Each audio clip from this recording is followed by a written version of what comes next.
My hair recently has been, like right here, you see this right here? It's been driving me crazy and it is not going away.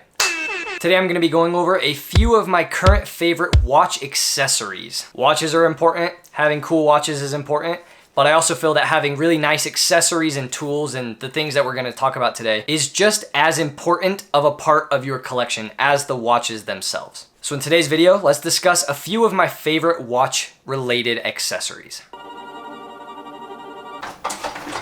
One of the first ever watch tools that I got was this little Amazon spring bar removal tool that has a little adjustable twist knob that you can adjust the tightness. It comes with a bunch of different tips that you can also adjust by the little knob on the thing. And I used this tool up until just barely. So about a year of using this tool, and I upgraded to the Burgin 7825 spring bar tool. It looks kind of like a tuning fork. If you're someone like me who changes out straps on your watches all of the time, and the straps you're using do not include a quick release, you're gonna wanna have a nice spring bar tool. The one that I got off Amazon was maybe $20, something like that, and it comes with a bunch of tips. But my con for that is that the tips seem to break pretty easily. I only have maybe one or two tips left that have not broken, and because I've gone through all of them from just when you're learning, especially in the beginning, because that was my first tool. When you're learning to use that tool, you have a lot of slips, and the slips tend to break the tips. And that's the main reason why I wanted to go to this Burgin tool here, is because the tips on it, at least from what I feel, they feel more robust and more secure and less likely to break. I just think it's also a more stable tool when you're inserting bracelets, especially on watches like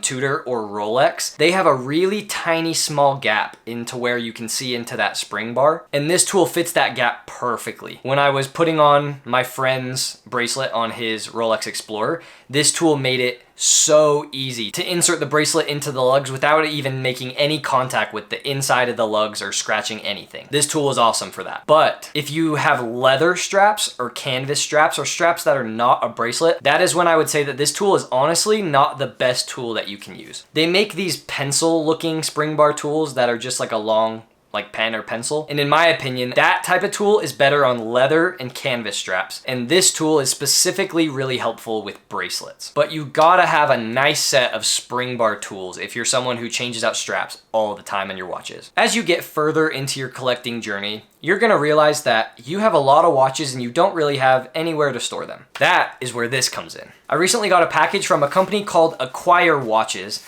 They reached out to me on Instagram and wanted me to check out some of their products, and of course, I'm always gonna say yes. They sent me 2 elastic straps, one white, one gray, and a watch roll that fits 3 watches. And of course, knowing me, what did Caden do?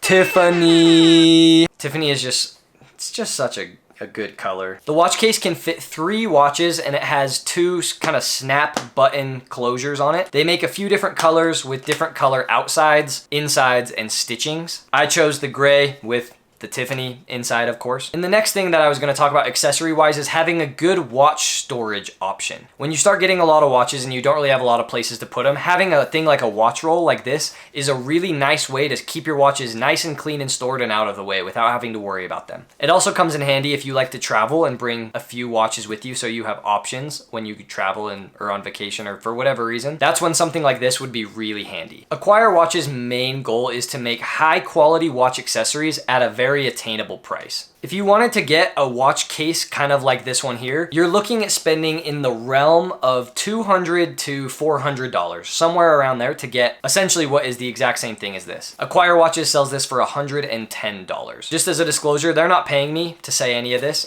These are just my thoughts after taking a look at them, feeling them, trying them out for a little bit. And I think for $110, this is just about all you would ever want to store your watches. The individual pillows pull off, they're kind of snap closured on, and the cloth on the pillows themselves feels soft. They snap back in with relative ease, and the whole thing closes and is nice and compact with some cool color options. They also sent me some of their elastic watch straps, and these kind of remind me of Apple Watch straps, but they're a little bit different. They're essentially just an elastic fabric that is used as a watch strap, and they make various different sizes. I have this paired right here on my Omega Seamaster, the white strap with, of course, the white dial of the Seamaster. I think white on white looks super, super clean. And this strap is really comfy. It also has quick release spring bars, making taking it on and off super, super easy. And it's just a really nice, comfy strap to have on your watch. These straps are $26, and for that price, I have zero complaints. That's roughly the same price you'd pay for a NATO strap, and I would say they're of course different and they're styled differently, but I would say it's equal to quality as just a $30 NATO strap. But of course it is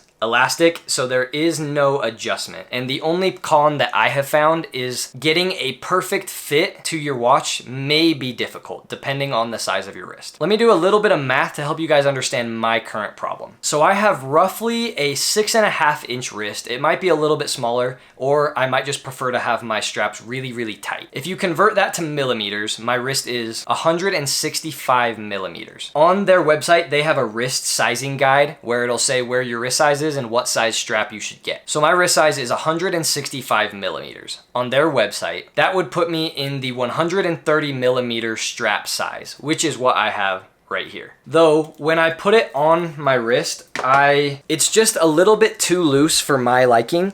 For me, I like to be able to make a fist, punch down and shake, and the watch not be able to go below my wrist bone. And as you can see here, it goes, my wrist bone is right there. It falls below it, and it doesn't fit the way that I would like it to. I knew that sizing may be a problem, so I asked for the other strap that I got to come in a 120 mil size, the other small size option that they have. And 120 mil on my wrist is a little bit too tight and like circulation cutting off. I like to have my straps really, really tight, but not quite that tight. So I think if they were to make half sizes, so like 125 mil, that would fit my wrist most likely on the dot perfectly. But that's just the one con about having a watch that has no adjustment. There are a lot of factors that go into how it will fit. One of the other factors that I think is what is the distance between the lugs? Because if this is longer or shorter, that's also going to affect how the strap wears. There's just so many different factors that go into how an unchangeably sized strap is going to fit on your wrist. And for me, unfortunately, it doesn't fit perfect. But in terms of quality and look and aesthetic, I think it is super, super clean. And those are just a few of my current favorite accessories. I don't want to ramble on too long because watch accessories isn't really like an interesting topic to talk about. But I did want to talk about it, and I did want to shout out Acquire Watches for allowing me to test and try out some of their products. I think they're, for the price, perfectly reasonable. Go ahead and comment below what your favorite watch accessory or accessories are. I'm curious to see what you guys use in your watch rotation in terms of accessories. And thanks for watching this video. As always, goodbye.